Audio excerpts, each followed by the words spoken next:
Bonjour, Gemara de Megillah, on est à la page 4b, au chapitre 1. Alors, je vais reprendre tout le passage, mais très rapidement.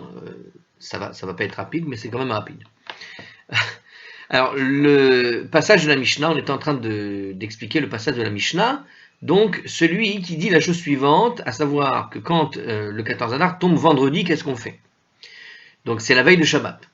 D'accord, on est la veille de Shabbat, Purim tombe le 14 Adar, la veille de Shabbat, et donc il nous disait, les habitants des villages dans la Mishnah doivent avancer la lecture au jour du précédent rassemblement, ceux des villages, mais ceux des habitants des grandes villes, qui sont donc sans murailles, et des villes entourées de murailles, eux doivent lire le jour même, le vendredi. Et la Gemara expliquait que la Mishnah en fait faisait part d'une controverse entre Tanaïm, entre Rabbi et Rabbi Yossé. Et avec plus de détails à propos de quel enseignement de Rabbi on faisait référence, parce qu'il y avait une braïta qui était donc un petit peu différent de ce que disait donc notre Mishnah, d'accord? Et la différence avec la Mishnah et la braïta, c'était juste au niveau des grandes villes. Pour la petite différence, la seule nuance, c'est que les grandes villes devaient avancer la lecture de la Megillah au jour du rassemblement, comme les villageois, comme les villages. Donc le Tanakama dit les grandes villes, en quelque sorte, doivent lire le jour même, et ils liront en même temps que les cités fortifiées. Et les cités fortifiées doivent lire le vendredi même, parce qu'ils ne doivent pas lire le Shabbat. Alors que cette braïta, la braïta, elle, dans la braïta, on disait justement la nuance, c'est que les grandes villes, elles, doivent avancer la lecture de la Megillah au jour du rassemblement. Sauf que dans cette braïta, justement, on cite Rabbi, et que Rabbi nous dit qu'a priori, lui, il dit, il y a une manière qu'il a de parler dans la braïta, qui détermine que c'est bien lui qui parle, que les villes sans murailles, elles, ne doivent pas être déplacées de leur emplacement. Et donc, a priori, on retrouve finalement ce que disait le Tanakama. Donc, a priori, on a l'impression que la Mishnah a été écrite plutôt par Rabbi, puisque ils disent la même chose.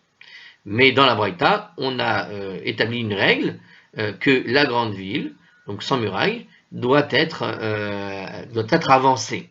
Alors maintenant, on va essayer de comprendre finalement pourquoi. Quelles sont les opinions de Tanakama et de Rabbi. Alors, on avait commencé. Alors, on y va. Je continue toujours dans la révision. Pour quelle raison le Tanakama a-t-il pensé justement que les villes sans muraille que les villes sans murailles ne doivent pas lire le 14, mais le 13. Alors, c'est une erreur. En fait, voilà, c'est ça, c'est là où je suis gêné. La dernière fois aussi, j'ai eu la même gêne, parce que, en fait, ce n'est pas le Tanakama qui dit ça. Voilà. On va reprendre ici, puisqu'il y a comme une erreur. Si on revoit ce que dit le Tanakama, comme je l'ai dit tout à l'heure, pour le Tanakama, les grandes villes, c'est-à-dire les villes sans murailles, doivent lire le vendredi. Or ici, il nous propose de réfléchir en disant quelle est donc la raison du Tanakama. Pourquoi le Tanakama pense que dans ce cas, les villes sans murailles ne doivent pas lire le 14. Or, ce n'est pas le cas. Ce n'est pas le Tanakama, c'est les villageois qui doivent lire le 13 et pas les grandes villes. Les grandes villes lisent le 14 pour le Tanakama. Alors, il faut lire plutôt la question comme ça. Quelle est la raison du Tanakama qui pense qu'il faut lire effectivement pour les grandes villes, d'accord, les villes sans murailles, elles doivent lire effectivement le 14. Parce qu'il est écrit Bechol Shana Veshana, car il est écrit chaque année. Alors, vraiment, j'ai un petit souci parce que la manière dont ils rapportent la chose, c'est soit ils se sont trompés dans le rappel de la Mishnah, soit ils se sont trompés dans l'explication de la Mishnah proposée par la Gemara. Donc on est obligé d'aller chercher en fait la Mishnah à l'origine, parce qu'on ne va pas s'en sortir. Donc je regarde. Dans un tel cas, nous disait le commentaire là-bas, les villes entourées de murailles ne peuvent pas lire le 15. Bon, alors attendez. Obligé de faire une pause dès maintenant, désolé. Alors voilà, je viens de revoir, effectivement, donc la Mishnah rapporte, qui est rappelée dans la page 4b, est bien rappelée comme il faut. Et elle nous dit bien donc que les habitants des grandes villes, c'est-à-dire des villes sans murailles, doivent lire le jour même, le vendredi, quand ça tombe un vendredi. Donc quand le Hard Scroll nous présente la chose de cette façon, en disant pour quelle raison le Tanakama pense-t-il dans ce cas, pense-t-il que dans ce cas les villes sans murailles ne doivent pas lire le 14, le vendredi, mais le 13, bah c'est une erreur, tout simplement parce que ce n'est pas ce que dit le Tanakama. Hein, le Tanakama te dit bien, bah il te dit tout simplement que tu as le droit, que tu dois lire le jour même. Et que finalement, c'est la Braïta qui proposait cette chose-là, à savoir que les grandes villes sans murailles devaient avancer la lecture de la Megillah au jour de rassemblement. C'est dans la Braïta qui a été posée, dans laquelle Rabbi va effectivement s'opposer et va dire la même chose que le Tanakama. Donc je n'ai pas d'explication sur comment est présentée la chose par Scroll ici. J'ai l'impression que c'est une erreur. Alors faisons abstraction de cela et lisons la chose sans le commentaire qui semble légèrement erroné ici. Pour quelle raison le Tanakama, donc, quelle est donc la raison du Tanakama? On va le lire comme ça et on va voir. D'accord?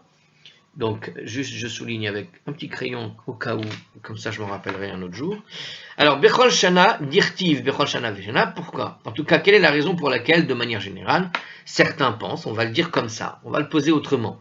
On va dire pourquoi certains pensent que les villes sans murailles ne doivent pas lire le 14. Et de là, ce sera plus clair. Parce qu'il est écrit chaque année, hein, dans le verset où il est fait mention de lire la Megillah, le 14 et le 15, il y a écrit d'année en année. Chaque année, d'année en année. Shana Veshana. Et comme il est écrit comme ça, Shana ou Shana, en fait la Gemara avait posé donc la question, qu'est-ce que ça veut dire chaque année, Shana Veshana, d'année en année? Ça veut dire en fait, on peut le comprendre comme ça, à savoir que les villes sans murailles, d'accord, doivent précéder toujours les villes qui sont entourées de murailles. Ça veut dire une lecture faite dans une ville sans muraille doit toujours être faite avant la lecture faite dans des villes avec une muraille. Dans le cas de la lecture de la Megillah. Et donc, puisque d'année en année on doit faire comme ça, bah, de la même manière, quand une ville est entourée de murailles, ne peut pas lire le Shabbat, on est obligé de l'avancer au vendredi, et c'est pour ça que les villes fortifiées doivent lire effectivement le vendredi. Eh bien, puisqu'il est écrit d'année en année, donc celui qui pensera qu'il faut avancer la lecture des villes sans murailles, c'est parce qu'elle doit toujours de toute façon avancer la lecture des villes avec murailles. Or, comme on a avancé la ville fortifiée, la ville avec murailles au vendredi, il faut donc avancer aussi la ville sans murailles. Et c'est pour ça que pour cette opinion-là, il pense qu'il faut avancer la lecture au jeudi. Mais encore une fois, ça c'est pas l'opinion de la Mishnah, c'est l'opinion de la Braïta. Et c'est assez étrange puisqu'il est dit Maïta'ama Detana Kama. Or, la Tanakama en général, c'est l'opinion de la Mishnah, alors que là, il semble dire l'opinion de la Braïta elle-même. Alors voilà, c'est ça ce que j'avais pas compris.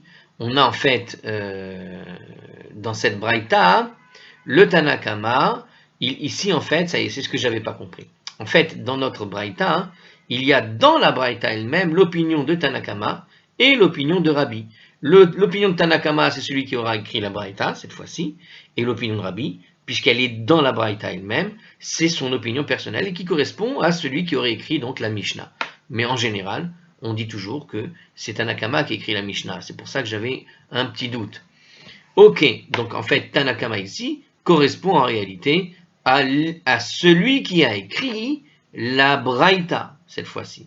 Et donc effectivement, ça correspond bien à ce qu'on a dit, et c'est ça la raison, donc, d'année en année, explique ici que d'année en année, il faut toujours que la ville sans muraille précède la lecture d'une ville avec muraille. Donc les villes sans muraille doivent précéder les villes qui sont entourées de murailles. Très bien, alors on continue dans la révision, c'est pour ça que je ne dis pas les termes en hébreu, jusqu'à ce qu'on arrive à là où on s'est arrêté, ça fait déjà 10 minutes, j'en suis navré, c'était pour mieux comprendre, hein. Vous voyez ça comme une chazara, mais dit, à ce moment-là, nous dit la Braïta, que l'expression chaque année, d'année en année, on aurait pu la traduire autrement. On aurait pu dire, par exemple, que ça veut dire que de même que chaque année, les villes qui sont sans murailles ne sont pas déplacées de leur emplacement, à ce moment-là, de même, ici, le 14 tombe le vendredi, et les villes sans murailles ne seront donc pas déplacées de leur emplacement, c'est-à-dire on ne change pas la date. Et là, c'est l'opinion, effectivement, de la Mishnah. Donc, dans ces cas-là, comment dans notre Braïta, on peut imaginer, effectivement, le Tanakama de la Braïta, peut-il dire à ce moment-là qu'il faut déplacer la muraille et la lire avant le 14? Et la Gemara nous répond qu'ici, en fait, c'est différent, parce que ce n'est pas possible qu'une ville sans muraille lise ici le 14, puisque on a posé comme règle, pour le Tanakama, d'année en année veut aussi dire qu'il faut déplacer, que quand que les villes sans muraille doivent toujours de toute façon précéder celles avec muraille. Or, comme cette année-là, on a été obligé effectivement de déplacer, alors on est obligé de déplacer aussi celle des villes sans muraille. On a déplacé la date des villes fortifiées du 15 au 14 parce que ça tombait Shabbat pour les villes fortifiées. Alors, une ville qui n'est pas fortifiée, eh bien, on doit aussi la déplacer, puisque de toute façon, il faut la précéder. C'est comme ça qu'elle résout ici la réponse la Gemara. Alors, à ce moment-là, on va essayer d'expliquer maintenant l'opinion de Rabbi. Et l'opinion de Rabbi, qui correspondait à ce qu'on a dit de la Mishnah, à savoir, et Rabbi, finalement, pour quelle raison il pense qu'on doit lire les grandes villes et les cités fortifiées doivent lire le vendredi. Et c'est là où on peut reprendre le texte en hébreu, donc Verabi, Maïtama. Alors, quelle est la raison de Rabbi dans cette braïta? Bechol Shana Veshana, parce qu'il est écrit aussi chaque année. Et qu'est-ce que veut dire chaque année dans l'opinion de Rabbi? De même que chaque année les villes ne sont pas déplacées de leur emplacement habituel, eh bien les villes donc sans murailles, on ne les déplace pas de leur emplacement parce que chaque année c'est 14 Adar et pas un autre jour. Avkan, Loïdachwa, Yarot, Mimekoman. Alors de même ici, des villes sans murailles ne seront jamais déplacées de leur temps habituel, même si on devra lire en même temps pour une ville fortifiée ou pour une ville sans murailles, le même jour, le vendredi ici, dans ce cas-là. Par conséquent, les villes non entourées de murailles devront lire le vendredi, le 14, bien que ce faisant, elles partagent la même date, dit dans les termes de Harscroll. Alors on continue. La Gemara va nous relever un autre enseignement qui contredit ensuite celui de Rabbi, et qu'on peut déduire du même verset. Donc chaque année, on peut redéduire encore quelque chose. Ve'ema bechol shana ve'shana, mais dit alors que l'expression chaque année, d'année en année, d'accord, nous apprend un autre enseignement. Ma kol shana ve'shana ayarot kodmot lemukafin, de même que tous les ans, les villes qui précèdent les cités fortifiées pour la lecture de la Megillah, avkan nami ayarot kodmot lemukafin. Donc on retrouve le raisonnement, c'est-à-dire on peut lui opposer cet enseignement-là qu'on avait dit au tout départ et qui était l'opinion de la Braïta au départ, et on veut comprendre comment lui il résout cette question, mais on peut lui opposer et lui dire Ma kol shana ve'shana ayarot kodmot lemukafin, de même que tous les ans les villes doivent précéder les cités fortifiées, avkan nami ayarot kodmot lemukafin. Alors de même ici, effectivement, quand ça tombe le 14, le vendredi, eh bien, les villes qui sont sans murailles doivent alors précéder les cités fortifiées. On aurait dû les repousser au jeudi. Alors, comment est-ce qu'il répond ici? Eh bien, la Gemara nous répond, Shane Acha. En fait, ici, c'est différent. Delo Efshar, parce qu'il n'était pas possible que les villes sans murailles précèdent les cités fortifiées, car, comme cela a été dit plus haut, les villes non entourées de murailles ne peuvent être déplacées de leur date habituelle, à savoir le 14. Donc, en fait, voilà comment en fait la Gemara elle réfléchit. C'est-à-dire qu'on a l'impression d'avoir tourné en rond pour une raison toute simple, c'est qu'on a répété les deux enseignements possibles de tirer de Bechol Shana Veshana. Bechol Shana Veshana, tu peux en déduire ces deux enseignements. Soit le premier enseignement qu'il faut toujours que les villes sans murailles précèdent les villes fortifiées, soit le deuxième enseignement qu'il ne faut jamais déplacer la date d'une ville sans murailles. D'accord? C'est-à-dire qu'on ne peut jamais déplacer la date dans un cas comme celui-ci. En fait, comment on résout en fait le système de la Gemara ici? C'est-à-dire qu'elle pose comme postulat que c'est cet enseignement qui prime devant l'autre dans le cas de la Braïta, et elle pose comme postulat que Rabbi fait tout simplement primer le deuxième enseignement devant le premier enseignement qu'on vient d'expliquer. Et donc, dans les deux cas, on se retrouve finalement avec des positions tranchées. Et comment tu expliquerais à ce moment-là le deuxième enseignement?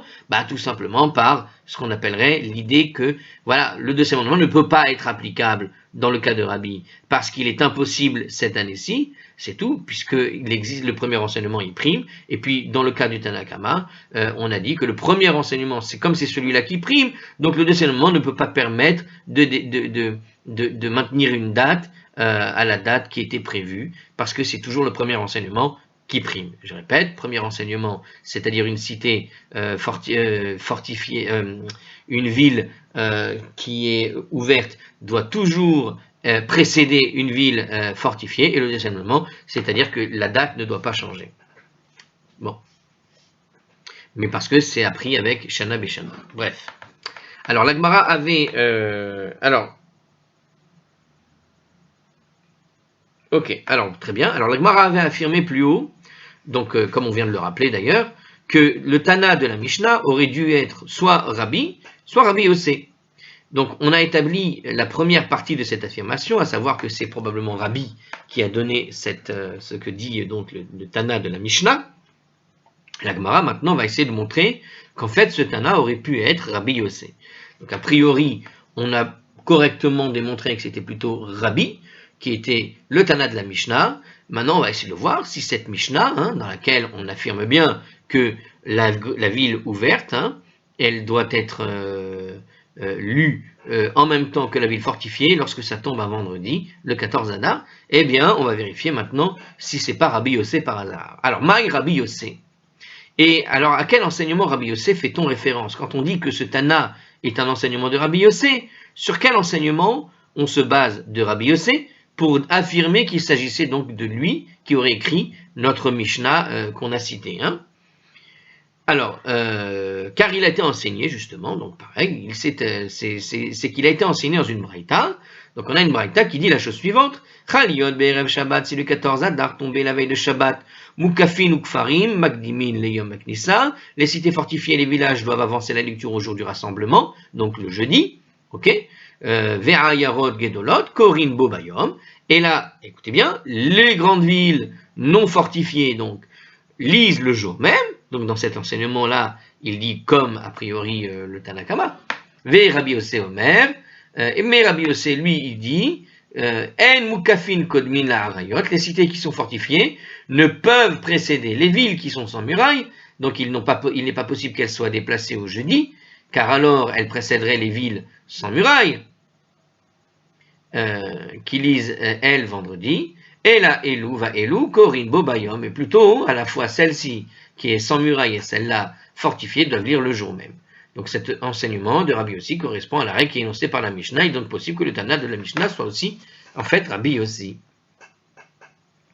Alors, ok. Donc je répète juste pour bien fixer les idées. Donc, qu'est-ce que dit notre Braïta? Que lorsque le 14 Adar tombe la veille de Shabbat le vendredi, eh bien, les cités fortifiées et les villages doivent avancer la lecture au jour du rassemblement, et les grandes villes, eux, doivent lire le jour même. Mais pour Rabbi Yossé, les cités fortifiées ne peuvent précéder les villes, alors plutôt, il faudra que celle-ci et celle-là doivent lire le jour même. Donc, alors, par contre, j'ai pas compris l'idée des cités fortifiées ne peuvent précéder les villes sans murailles. Je ne vois pas comment ici il établit que ici la cité fortifiée précède finalement la ville sans muraille. Donc quand ça tombe la veille de Shabbat, les cités fortifiées et les villages doivent avancer. D'accord, donc c'est un autre enseignement. Voilà, c'est la différence. Ici, ce qu'on a comme problème, c'est qu'on ne cite pas de différence, il n'y a pas de différence entre villages et grandes villes. En fait, si. C'est ça la différence. Ça y est, je viens de voir la différence. Ok, on se réveille. Donc, la cité fortifiée ici, dans cet enseignement de cette nouvelle braïta, affirme que les cités fortifiées, quand c'est la veille de Shabbat, tu l'as fait avancer carrément au même titre que pour les villages, c'est-à-dire tu l'as fait avancer au jeudi. Or, nous dit justement cette braïta, selon Rabbi Yossé, il n'est pas possible de faire précéder une lecture des villes fortifiées avant les villes sans muraille. Car ce que tu as fait là, dans cette braïta, il affirmait, a priori, que tu devais faire reculer la lecture de la Megillah depuis le jeudi. Tu fais commencer la lecture de la Megillah depuis jeudi, comme les villageois. Alors que ceux de la grande ville, eux, ils le faisaient le jour même, c'est-à-dire le vendredi, tel que ça doit tomber. Alors c'est étrange. Et au final, Rabbi Yossé affirme que les deux, il faut que ce soit lu. Voilà, en fait, on corrige l'enseignement. Ici, la différence, c'est que Rabbi Yossé corrige l'enseignement vis-à-vis des cités fortifiées, alors que dans l'autre braïta qu'on a cité au nom de Rabbi, lui, corrigeait l'enseignement sur la grande ville. D'accord? Dans notre enseignement présent avec Rabbi Yossé, dans cet enseignement, il dit qu'on ne peut pas faire précéder la cité fortifiée devant celle des grandes villes, dans cet enseignement, parce que dans cet enseignement, dans cette braïta, on affirme que la ville fortifiée, quand ça tombe en gros pour lui Shabbat, eh bien il faut lui faire la lecture à partir de jeudi.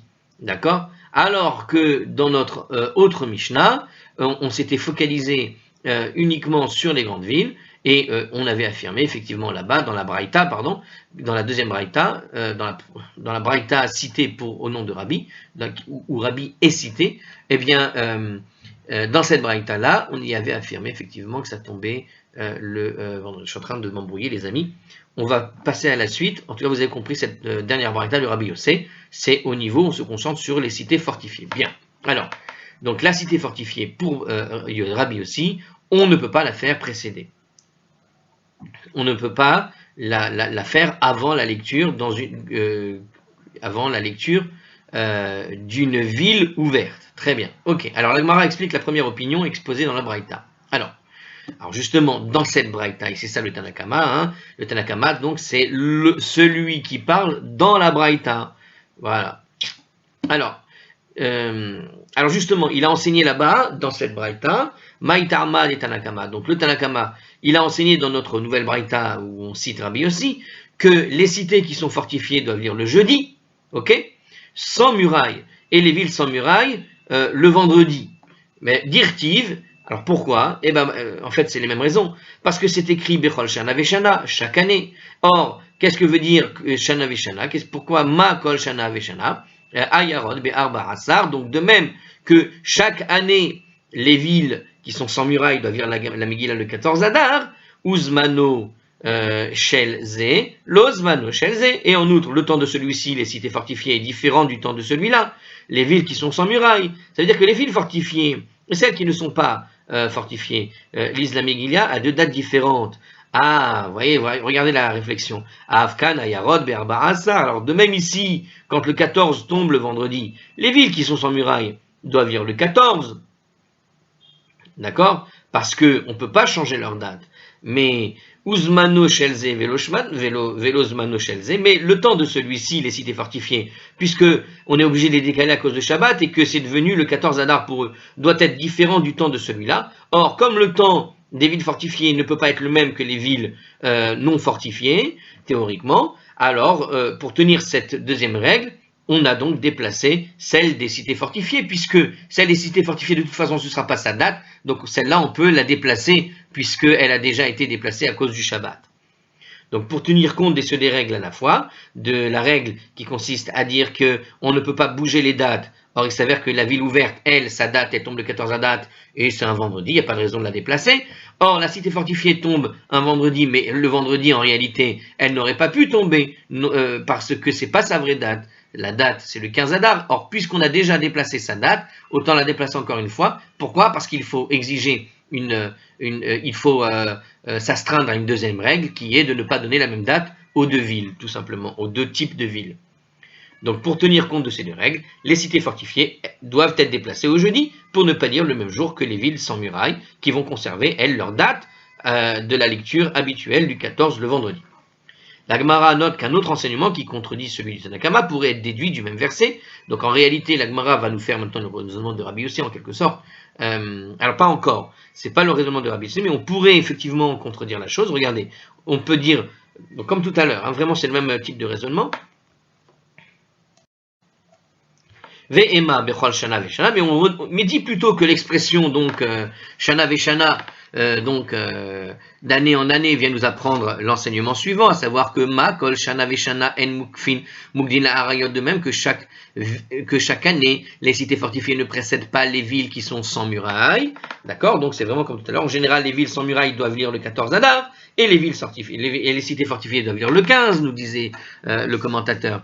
Donc, Afkan un mukafin kodmin la rayot.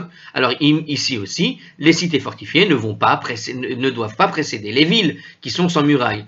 Donc, comment le Tanakama aurait-il pu donc nous enseigner que dans ce cas, une cité fortifiée doit lire le jeudi qui précède, alors qu'on voit dans le deuxième enseignement possible que elle doit toujours, la ville fortifiée, être après, en tout cas, celle des villes sans fortification? La Gemara répond, Shan et Acha, ici c'est différent, d'Eloefchar, parce que ce n'était pas possible. Ici, il y a eu un problème, à savoir que comme c'était Shabbat, on a déjà été obligé de la déplacer, et que dans ce cas précis, il faut maintenir la première règle, le premier enseignement, à savoir qu'une date, cette fois-ci, on donne l'importance à la date de Shana Veshana, on le comprend, on dit que l'important c'est de faire gagner sa date, elle doit rester la même.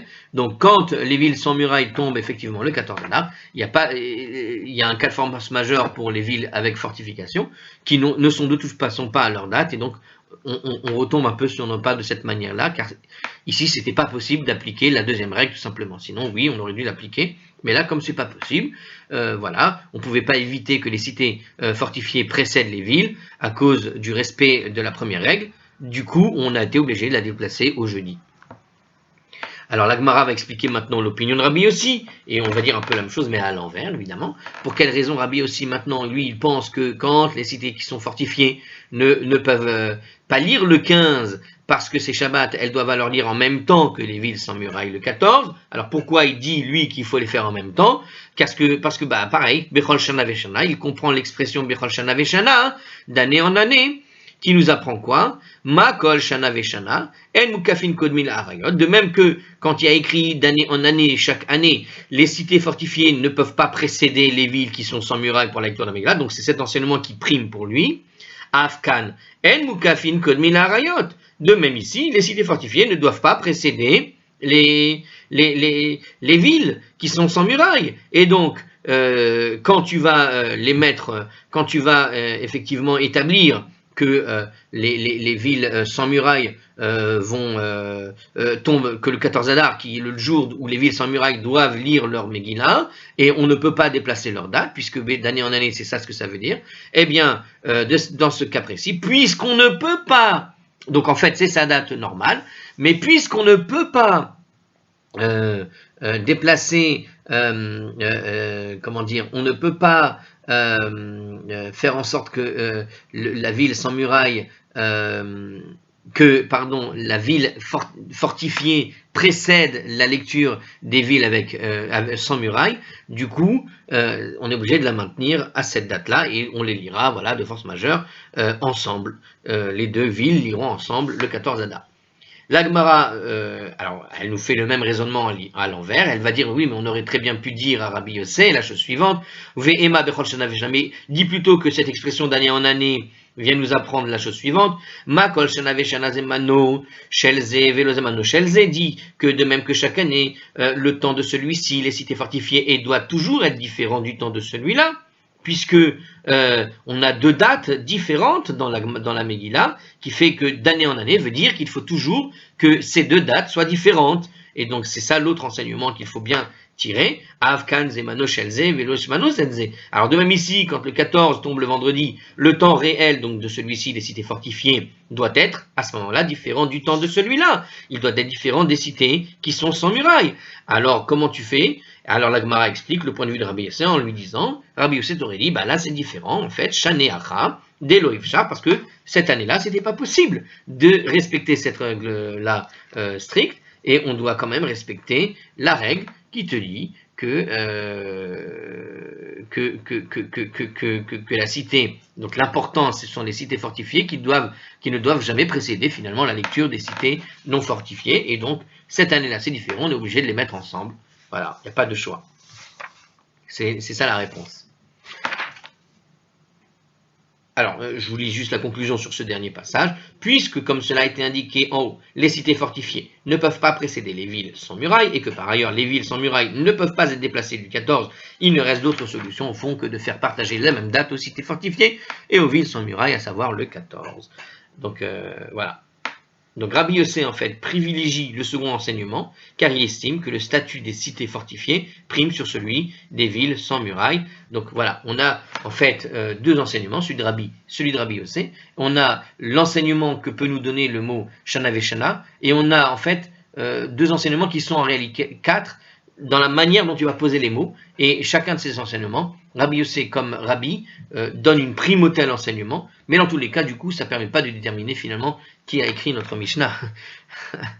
alors justement, il va falloir faire justement une sorte de compilation de tout ça. Alors regardez ce qu'on devrait dire. Dans la première braïta qui avait été mentionnée avec Rabbi soutenait que les villes sans murailles ne devaient pas être déplacées au jour du précédent rassemblement, le jeudi, mais qu'elles conservaient leur jour habituel, le vendredi. La Gemara va citer à présent une braïta dans laquelle Rabbi semble dire autrement. Ça, c'est juste pour que vous ayez conscience que il ne faut pas s'en mêler les pinceaux, hein, il faut bien suivre. Ça, ce genre de Gemara, il faut avoir le livre devant. Hein. Alors, on y va. Alors justement, donc, on voit que dans l'opinion de Rabbi, c'était celui qui disait donc que les cités qui étaient sans murailles ne peuvent pas être déplacées au jour précédent du rassemblement. Alors on va voir qu'il y a une chose qui semblerait dire le contraire apparemment. Vesava Rabbi Arayot lo dehinan leyom akenissa. Et Rabbi, est-ce qu'il pense réellement que des villes sans murailles ne sont pas déplacées au jour de rassemblement? Ve'atania, et pourtant il a été enseigné dans une braïta. Donc on pose la question, est-ce que oui ou non il est possible qu'on puisse déplacer selon Rabbi les villes au jour de rassemblement? Alors on y va. Ve'atania. Et pourtant, il a été enseigné dans une braïta, Chaliot Beshabbat. Si le 14 Adar tombait Shabbat, alors, qu'est-ce qu'il faut faire dans ces cas-là? Kfarim Magdimim Leyom Aknissa. Les villages avancent la lecture de la Megillah au jour du rassemblement, nous dit ici la braïta. Donc, jusque-là, ça va. C'est comme ce que disait la Mishnah, de toute façon, on avance au jour du rassemblement quand ça ne tombe pas le lundi ou le jeudi. Shabbat ne tombe pas le lundi ou le jeudi, on peut donc avancer au jour du rassemblement. Il n'y a pas de problème. Va'ayarot Gedolot, Korin Be'erev Shabbat, mais les grandes villes sans murailles, eux, ils doivent lire la veille de Shabbat, nous dit ici la Gemara, la Braïta, ou Mukafot Roma les Machar, et les villes qui sont fortifiées, elles, devront lire le lendemain, de toute façon, le lendemain, le dimanche, c'est leur date normale, hein, le dimanche, ce sera le 15. Donc, de toute façon, c'est normal. Ok. Rabbi dit, Omer Ani, donc c'est la figure de style de Rabbi de dire comme ça, moi je dis, que puisque les villes qui sont sans murailles sont repoussées de leur place habituelle, à savoir du 14, à savoir le 14 parce que c'est Shabbat, puisque les villes qui sont sans murailles sont repoussées de leur place habituelle, Yiddachu leyom aknissa, elles seront repoussées alors jusqu'au jour du rassemblement le jeudi. Donc, on voit ici que dans cette opinion-là, il repousse la place, puisqu'on a déjà changé sa date, en fait, c'est ce que veut dire ici Rabbi, puisqu'on a déjà changé la place du 14 au fond, donc en fait, ça suit la logique liée à Bechol Shana Veshana encore, j'ai l'impression, mais puisqu'on a changé sa place, puisqu'on l'a changé, à ce moment-là, puisqu'on l'a changé, alors il faut la repousser carrément à partir du jour du rassemblement. Or, c'est contraire à l'opinion qui avait été exprimée dans la première braïta. Alors ici, Rabbi affirme que les villes sans murailles peuvent bien être déplacées au jour du précédent rassemblement. Bon, la réponse, elle est simple. Pour ceux qui ont bien suivi, théoriquement, la réponse, elle est simple. C'est que, en fait, dans la règle générale que je vois entre Rabbi et Rabbi Yossé et même la braïta, au fond, on déplace dans leur idée, on peut, à partir du moment où tu n'es pas dans ta date, tu peux déplacer bien plus tard ou bien plus tôt. Tu vois, à partir du moment où tu n'es plus dans ta date précise. La règle qui disait on ne doit pas déplacer, elle obéit à une règle première qui est celle de Shana Veshana, traduit dans le sens de tu ne dois pas déplacer de la date précise. Ok? Mais à partir du moment où tu n'es plus dans la date précise et qu'il y a eu quelque chose qui a été déplacé, puisque ça tombe Shabbat, le 14 qui aurait dû tomber Shabbat, a été déplacé déjà au 13. Puisqu'il est déplacé au 13, autant le déplacer au 12 en quelque sorte. C'est un petit peu ce qu'il dit ici. Alors, en réalité, nous dit ici, Artscroll, il nous propose cette chose-là, il nous dit ici que le même manque de cohérence existe dans notre Mishnah, puisque ces deux enseignements apparemment contradictoires, ils sont enseignés quand le 14 tombe le vendredi. Les villes sans murailles ne sont pas déplacées au jour du rassemblement, mais quand le 14 tombe un Shabbat, elles sont déplacées au jour du rassemblement. L'Agmara préfère cependant soulever ces difficultés en rapportant les enseignements d'un Tana qui est désigné nommément Rabbi, plutôt qu'à partir de la Mishnah.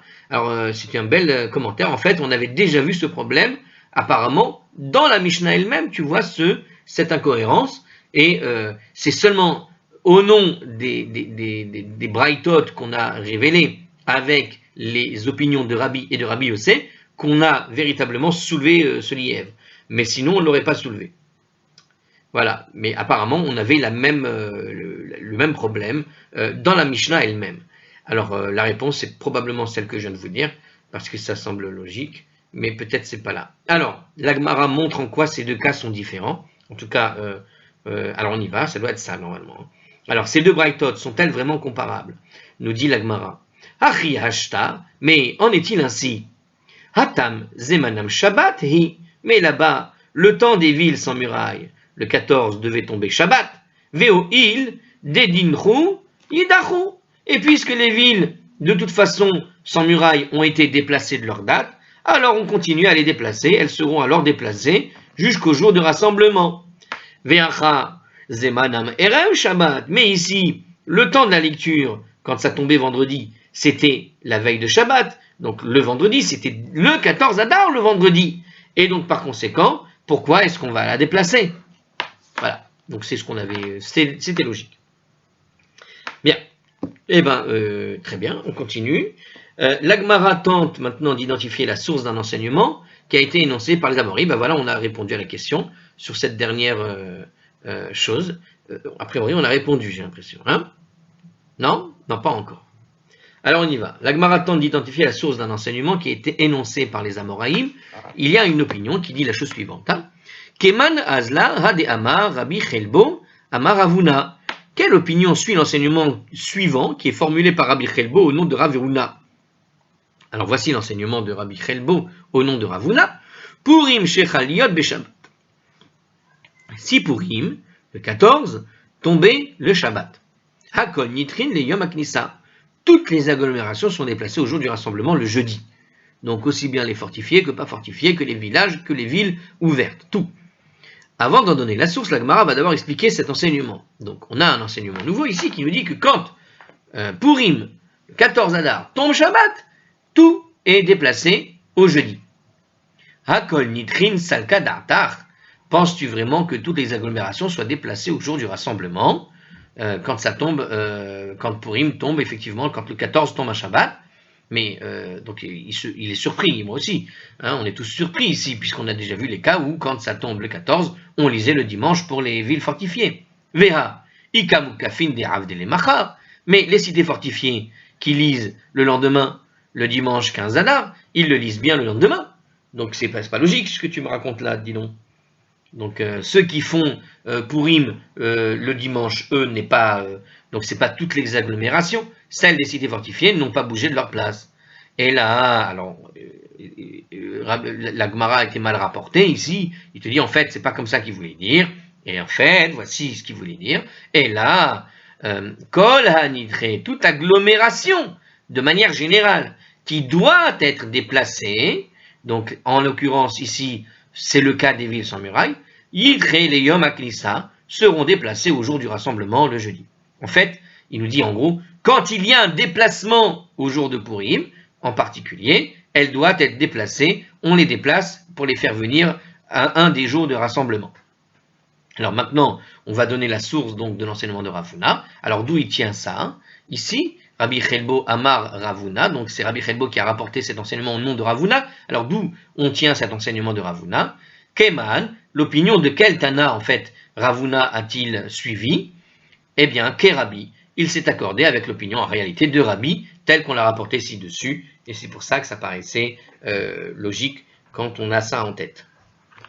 Ok, alors on va quand même faire l'explication ici en commentaire de comment il s'appelle, de Hardscroll. Alors pourquoi la Gemara ne répond-elle pas simplement que Rav Huna suit notre Mishnah qui stipule tout simplement que si le 14 tombe Shabbat, les villages et les villes sans murailles lisent le jour du rassemblement jeudi. Donc c'était l'opinion de la Mishnah. Le Ritva et le Maharsha répondent que la Gemara préfère attribuer l'enseignement de Rav Huna à Rabbi, un Tana identifié, plutôt qu'à la Mishnah qui a été formulée de manière anonyme. Donc voilà, c'est une question qui a été posée. C'est vrai que ici la Gemara a cherché quel rabbin elle suivait, quel rabbin suivait Rav Huna. On aurait pu dire mais il suit ce qui est écrit dans la Mishnah. Ça suffit pas les amis. Il faut citer une source rabbinique en disant je suis tel rabbin et pas simplement je suis ce qui est écrit dans le livre. Comme quoi, hein, c'est intéressant comme leçon d'ailleurs de se dire on ne suit pas de manière générale ce qui est écrit dans un livre, on suit l'opinion d'un rabbin. On ne suit pas des préceptes écrits dans un livre. Si on ne connaît pas qui a écrit ci, qui a écrit ça, c'est pas une bonne chose. Vous savez, souvent dans des livres de prière, vous avez des petites halakhot qui sont écrits. Et puis bon, les gens, ceux qui font les livres de prière, des fois, ils mettent des halakhas de l'un, mettent des halakhas de l'autre, et on ne sait pas qui on suit en fait. Et en réalité, il y a plusieurs coutumes qui viennent de plusieurs rabbanim différents, et on n'est pas censé suivre un livre, d'accord? On est censé suivre une opinion. Voilà, c'est la leçon ici. Hein, on suit une opinion, on ne suit pas juste un texte écrit dans un coin quelque part. Bon, alors ensuite on continue. L'enseignement de Rav Huna ne constitue pas en fait une règle absolue, selon laquelle, à chaque fois que la date de lecture d'une localité est déplacée, elle doit l'être automatiquement au jour du précédent rassemblement. En effet, la Gemara vient en fait de conclure que cet enseignement suit l'opinion de Rabbi, et ainsi que cela a été mentionné dans la Braïta qui a été citée avec Rabbi, Rabbi pense que si le 15 Adar tombe Shabbat, les cités fortifiées sont déplacées au vendredi et non au jour qui précède le rassemblement, le jeudi. En fait, la règle de Rav Huna ne s'applique finalement qu'au cas particulier du 14 qui tombe le Shabbat, parce que s'il suivait véritablement Rabbi, on a vu qu'effectivement Rabbi, lui, quand ça tombe... alors attendez, mais non, parce que Rabbi, il a repoussé... oui, il a repoussé jusqu'au jour du rassemblement. Ah non, c'est uniquement le 14, pas quand ça tombe le 15. On n'a pas cette opinion-là. Si on l'avait eu dans la toute première Braïta. D'accord. Ok. Donc ça ne concerne en tout cas que ce cas-là, veut nous préciser ici le Ritva dans ce commentaire. Pour peu qu'on creuse un peu, effectivement, on voit que cette opinion de Rabbi, que Rav Huna ne s'accorde sur Rabbi que sur ce cas précis du 14 qui tombe Shabbat, et pas nécessairement du 15 qui tomberait Shabbat. Alors, la Gemara recherche la raison pour laquelle il est interdit en fait de procéder à la lecture de la Megillah de Shabbat. C'est vrai qu'on a parlé depuis un moment, à chaque fois, qu'on ne lit pas la Megillah Shabbat. Alors pourquoi? Alors on avait donné en commentaire, et ça va probablement être ça la raison, je vous le rappelle, on avait dit plusieurs fois en commentaire, dans d'autres passages, que c'était parce qu'on avait peur que quelqu'un vienne et transporte Shabbat. Donc on va voir les raisons un petit peu. Et je vous avais donné la mitzvah du shofar en exemple, comme pour le shofar, et apparemment il y a un petit peu cette idée-là qui est citée ici. Alors, il nous dit la chose suivante. La Gemara donc d'abord pose la question. Dechoule alma, miya megillah beshabbat, lo kerinan. Apparemment pour tout le monde, en tout cas, la lecture de la Megillah est interdite le Shabbat. Maïtama, quelle est la raison de l'interdiction de lire la Megillah à Shabbat? Amar Rabba. Alors Rabba nous dit Hakol chayavin bekriyat Megillah ou betkiyat shofar. Alors betkiyat shofar, elle est entre parenthèses, donc il doit y avoir plusieurs versions. Ces mots entre parenthèses, nous dit le commentaire, n'apparaissent pas dans le texte du Riv ou du Roche. Ils ont été aussi supprimés de notre texte par le Maharsha. Bon, vous avez, en tout cas, c'est la même règle. Donc, on y va. Ve'en hakol beki'in bemikra Megillah. Mais tous ne sont pas des experts dans la lecture de la Megillah. Gezerah shema yitelena beyado ve'yelech etzel bakilin mod. C'est pourquoi les sages ont promulgué un décret qui interdisait une lecture de Megillah le Shabbat, de peur qu'on en vienne à prendre en main la Megillah et que l'on aille chez un expert pour apprendre comment lire la Megillah. Ah, étrange, parce que c'est vraiment pas le jour de Purim que tu vas apprendre à lire la Megillah, hein. C'est un petit peu trop tard, hein. Surtout si tu n'es pas expert, je peux vous dire, hein, pour essayer de la lire de temps en temps, il faut un certain temps de révision. Hein. Ça se lit pas comme ça. Donc il nous dit ici, de peur qu'on en vienne à le prendre en main, la Megillah, et que l'on aille chez un expert pour apprendre. Mais on l'apprend avant, je ne comprends pas la réponse. C'est pas grave. Ve'ya'avirena arba amot birishut arabim, et qu'on la transporte évidemment de 4 amot dans le rishut arabim, ce qui constitue donc une transgression d'un interdit de Torah pendant Shabbat. C'est un des interdits de Shabbat de porter Shabbat. Puisqu'il doit s'acquitter de la lecture de la Megillah, dans sa fébrilité à accomplir cette mitzvah, il pourrait par inadvertance porter la Megillah dans le rishut arabim, nous dit Rashi. Bon.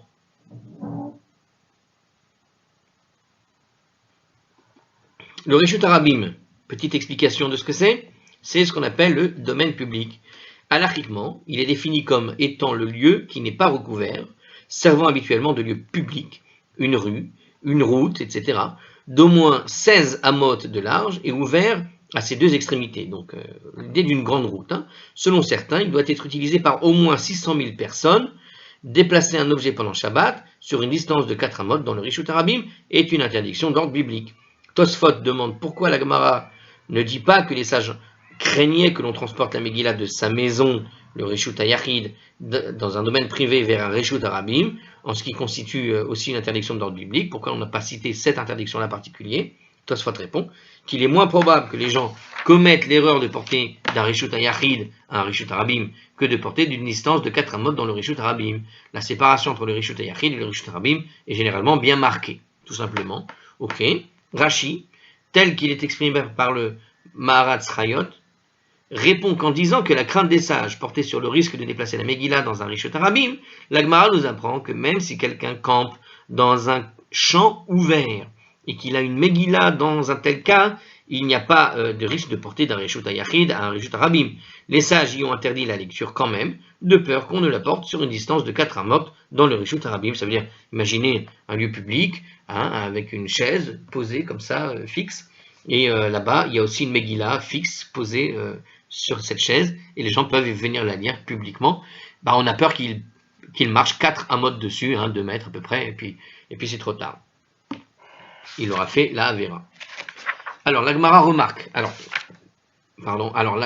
Gemara donc nous a donc donné la raison pour laquelle on ne peut pas effectivement lire la Megillah Shabbat ou sonner le shofar. Alors, la Gemara remarque que cette raison s'applique aussi à d'autres cas, justement. Devinez de quoi on va parler. Vehayinu ta'ama des shofars. Mais c'est aussi la même raison pour laquelle on ne sonne pas le shofar quand Rosh Hashanah tombe Shabbat. Voilà, un shofar est un corps obtenu en évidant une corne de chèvre ou de bélier, par exemple, et sonner le shofar Rosh Hashanah est une obligation de la Torah. Pour celui qui ne savait pas, ça valait le coup de l'expliquer. Vehaginu ta'ama des lulav, mais c'est aussi la raison pour laquelle on n'accomplit pas la mitzvah du lulav. D'accord? La mitzvah du lulav, on doit tenir le lulav à Sukkot, d'accord? C'est la branche de palmier avec les 4 espèces, la myrte, la rava et le hétrog, ok? Donc, et donc c'est une mitzvah de la Torah de secouer le lulav tous les jours de Sukkot. Or, on ne peut pas le faire pendant Shabbat, précisément parce qu'on risque de le prendre avec soi. Quand Shabbat et Sukkot tombent ensemble, les sages ont eu peur que les gens n'en viennent à porter le shofar ou le lulav, par exemple, sur au moins 4 amot dans le rishut arabim, qui violeront ainsi un interdit de la Torah. Tiens, je me suis posé toujours cette question. Et pour ce qui est de la soukha, je veux dire, la soukha, souvent, elle n'est pas forcément construite dans un rishut hayachid. Or, il faut bien apporter la nourriture dans la soukha. Pourquoi les sages n'auraient-ils pas interdit, par exemple, de manger pendant Shabbat dans la soukha? Puisque, de même que tu as un risque d'aller transporter, pour faire une mitzvah, la mitzvah de secouer le lulav dans les rishut arabim, tu aurais pu t'inquiéter aussi de ce que des gens puissent amener la nourriture pendant Shabbat dans la soukha. Bon, c'est une question. Alors, Alors, il nous dit quelque chose ici, à propos de la Mila. Je ne sais pas pourquoi il parle de la Mila. La mitzvah de la Mila est une exception à la règle qu'on a énoncée, à savoir cette peur de marcher sur 4 amot, de déplacer la distance. Il nous dit ici que les sages n'ont pas craint que l'on porte le bébé ou le couteau chez un expert afin de se faire expliquer comment faire la circoncision, car en général, seul un expert pratique un acte du fait du danger encouru. Alors c'est vrai que la raison qui est proposée ici, ce n'est pas de transporter les objets, attention, c'est de transporter l'objet dans le but d'y recevoir un enseignement. Moi, ce que j'avais appris de l'interdiction du chauffard, par exemple, c'était la peur de prendre son chauffard pour aller le sonner. Donc là, il nous dit, non, c'est la peur de voir des gens qui n'ont pas, comment dirais-je, qui ne connaissent pas les règles, au fond, et d'aller vers les experts pour leur demander comment on sonne, ou pour leur demander, apprends-moi donc à sonner, apprends-moi à lire la Megillah, voici ma Megillah, dis-moi si je fais bien ou je ne sais quoi. Bon, alors, continuons, on va voir justement l'autre... La Gemara cite une autre raison qui justifie que la Megillah ne doit pas être lue à Shabbat. Alors, l'autre raison, c'est la suivante. Alors, Rabbi Yosef a dit, mi pene. Alors, écoutez, c'est un peu long. On va s'arrêter là, je pense, et je vais intégrer la fin de la page 4b à la vidéo de la page 5a, et je vous dis à la prochaine. C'est un petit peu long. À la prochaine.